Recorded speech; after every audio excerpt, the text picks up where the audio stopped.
What's going on, everybody? It's your boy Haak, the Five Dudes Gun. Welcome y'all into another little video here on my YouTube page. Thank you for all the viewers, subscribers, comments, good or bad. Greatly appreciate it. I'm not here for the money. It's not monetized. I got like 100 and something subscribers. Just something to do. Keep my mind off of shit. Alright, that being said, shout out to Wash Hydro. You know what I'm saying? You know nothing about that. Shout out to Wash Hydro. But at the end of the day, I'm here to talk to you guys about WWE 2K20. Now, I've been seeing a lot of stuff 4 or 5 days before the game was released, and I'm seeing a lot of stuff now that the game has been released. Now, before the game was released, I saw a lot of controversy about certain modes that wasn't going to be added, downgraded graphics and things of that nature, a lot of glitches and stuff like that. Of course, that comes with every year. It's going to be more flack because 2K and their development team at Take-Two Interactive have pretty much predominantly taken over the development cycle for WWE 2K20 as opposed to their partnership with Ukes. Ukes left in August of this year, but I'm pretty sure they have somewhat of a working relationship. They just not having their tech and their, ideas in the game. It's really visual concepts, Take-Two and 2K. So let's get right into it. I have the digital deluxe edition of the game. It did not come to me as no free code or anything like that. I had to pay for mine. I'm thinking maybe there's a little bit of like angst against the game from what stuff happens with NBA 2K20 and all the backlash that game received since its initial release until right now, and it's still in shambles. Shout out to the boy Eddie J. You can follow him on Twitter at Eddie_JAY92. That being said, I'm looking at the game. I've played about 5 matches or 4 matches in my career mode. I've played about, I want to say, 3 matches in the Female Women's Evolution 2K Showcase mode. I've set the rosters for Raw and SmackDown, the champions and all that, on the Universe mode. And I've played about 3 matches in Universe mode. I went into the Towers for the Roman Reigns joint, but I didn't want to play that because I didn't want to, keep starting all this other content without finishing up certain things. Like, I don't want to finish my career and then, like, not have the Women's Evolution joint be finished at the same time. I want to be able to take my time with each one of those things, but I just wanted to jump into different modes to see what it was. The first thing that stood out to me was the graphics. When I speak about the graphics, it's a good and a bad thing, because the graphics to me pretty much look like the same that they did for the last couple of years, especially since 2K18, 2K19. There's just some face scan differences between certain technology with Ukes and what's going on with 2K, them having to do everything from the ground up last minute, so to speak. Bam, they doing what they doing. Now, I'm not here to praise 2K at all. Just thinking in a devil's advocate kind of way, if this was a regular company and this wasn't going on for years before this exact iteration, we could say that, this company just took over, kind of like when THQ went bankrupt and started selling off their IPs. As you see, 2K got WWE. There's some of the same issues, like when you've seen videos, if you guys can go back and look at videos of any of the WWE games that came out from PS3, Xbox 360, PS4, Xbox One, not discounting the PC versions, you guys could see videos on people getting stuck in the ropes and weird animations, and Ukes was all on top of that. And I'm not disrespecting Ukes or 2K, I'm just stating the facts. But they put so much more of an emphasis on it now because it's just 2K making the game. Ukes has nothing to do with it. But what about last year? There was ropes being morphed into your body and people getting stuck after certain slams, referees morphing into the ring and stuff like that. Same shit was happening.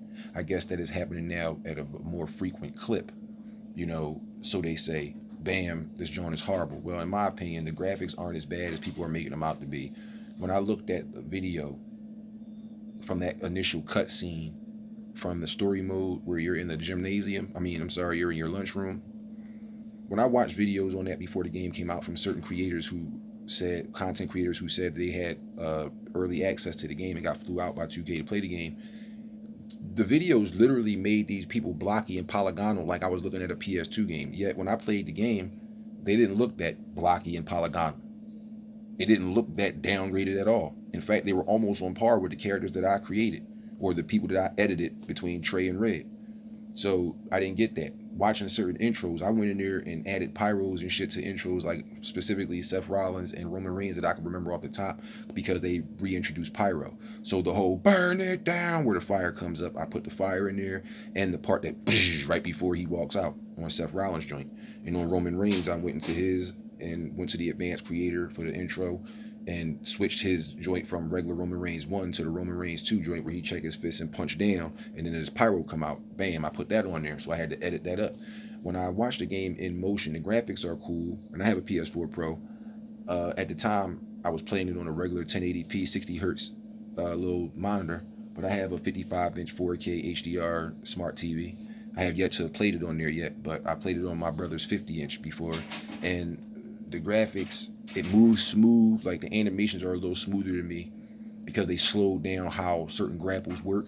Also, when I'm noticing the spear from Roman Reigns or RKOs from Randy Orton and stuff like that, I noticed that the body parts don't morph inside of each other or disappear through their waistline like they used to in previous iterations. That being said, I have seen a little bit of a rope thing where I slammed somebody with a suplex and their leg hit the rope and it looked weird, but it wasn't for like 30 seconds or anything like that. It was like a split second thing, bam, the game was cool. I have not seen an intro yet that the people morph through the ring or disappear through the ramp when you slam them. So all these videos that's coming out, I don't know if they've been clipped up and edited. I don't know if people are just doing the opposite of what people do when they get paid to say good stuff about games, and now people are doing the opposite, saying bad stuff and making up all these videos. But in terms of the graphics, they are not as bad as people are making it out to be. It doesn't look like PS2 to me at all, trust me, because like Here Comes the Pain was hot. The graphics that they made this girl face in the lunchroom look like in the pre-release videos was worse than the scans and then the blockiness of Here Comes the Pain, and that was a PS2 game. That being said, I have not had any issues with people disappearing through rings. Now, granted, I have not played any online matches, but the stuff that I'm seeing in videos are not online matches. These are Women's Evolution story mode glitches. These are my career glitches and stuff like that. I have yet to experience it. I'm not saying it doesn't exist. Of course it exists. That's why I made the point of emphasis to speak on other games in the past in this series, especially since it went to like PS3, 360, PS4, Xbox One. You've seen a consistent video base of people that make videos, not just Royal Rumbles and storylines, but also the glitches and the bad things in it. Now, like I said, I don't know if these videos have been doctored, because the video graphics of what the people look like in that cafeteria scene on the pre-release videos as opposed to what I seen myself on regular 1080p 60 hertz are different in comparison. Now, I didn't go in my computer and edit this. I'm shooting this live on my phone, but later on, I'm going to scramble up some of my footage that's on my PS4, and I'm also going to take the pictures that I took for my friend and sent him a text message of the picture in the video to show you the difference between what the game showed me on the screen and what those videos are on YouTube before the game came out. So, my initial thoughts with the game, the controls, at first it was pissing me off because I couldn't figure out how to get you in a front face lock to be able to do a grapple like that. I thought it was just press the button and it automatically locks you up until you choose a direction. No, now you have to hold, now you got to tap up on the right analog stick to make them grapple you. That's actually a lot more streamlined for it to be authentic. It's kind of like when you would play Heavy Rain or something like that, and you got to open a door and they make you make the motion on the analog controller like a person that would stick his hand out and turn the knob. So it's, if you grabbing on somebody, like I'm moving the phone, if you grappling somebody over the top like that, it's cool to flick the right analog stick up to do that. So I don't find it being any bad thing for the controls. You just have to get used to it, but that's like with any game, whether you play basketball over the years, any basketball live, NBA courtside, 2K, inside drive. Once they get to a certain iteration of Tidal and the graphics and the technology upgrades, these guys start changing the way the graphics, the controls are. Playing Maddens, NFL game days, MLB, the show, triple play baseball, then MVP baseball, like controls change all the time, so that's not a big deal at all. It doesn't scramble me up. I've been playing these games since the very first WWF Warzone in terms of disc-based content, but I've been playing WWF games since regular Nintendo, the Nintendo Entertainment System and Monday Night Raw and Royal Rumble and stuff like that on Genesis and Super Nintendo. I've even played the arcade and Dreamcast versions of Royal Rumble, so it's not like the controls is making me not get it. All the content that you have up front is pretty cool. I think the one negative that I can say about the content that you have up front is for anybody to pre-order the regular version or the SmackDown 20th anniversary or the digital deluxe or any version that's supposed to come with the bump in the night. I believe you have to wait until next Tuesday, the 28th of October, in order to download. I'm sorry, the 29th, I believe, of October. The 29th is Wednesday. Well, anyways, 28th. Next Tuesday, you should be able to download the Bump in the Night, Bray Wyatt the Fiend DLC, and then play through the tower in order to unlock the Fiend. That's probably the only knock, is that you don't have your pre-order content right there. But other than that, gameplay is like some of the other ones. The animations are a little bit slower in grapples in terms of what it looks like. It doesn't look like super fast when they grab you and put you in the move and then they slam you down. It doesn't like move like super arcadey. You can see the power bombs. The lifting animations are better for the hold the R2 or the right bumper trigger and use the right analog stick to put people in different carrying positions. They look a lot better. The chain wrestling that I was able to do and start with Daniel Bryan and John Cena and all that stuff was pretty cool. It's the same way I changed my submission mini games because of me playing online. I changed my submission mini game from using the right analog stick to do submissions to tapping the buttons fast, because I'm used to playing games like Pro Wrestling and WWF Raw and stuff where you had to tap the button real fast for your energy meter to go up to see who was going to win out that grapple and be able to do their next move. So that's the familiarity I have with. That's why I changed it to the tap the buttons mini game.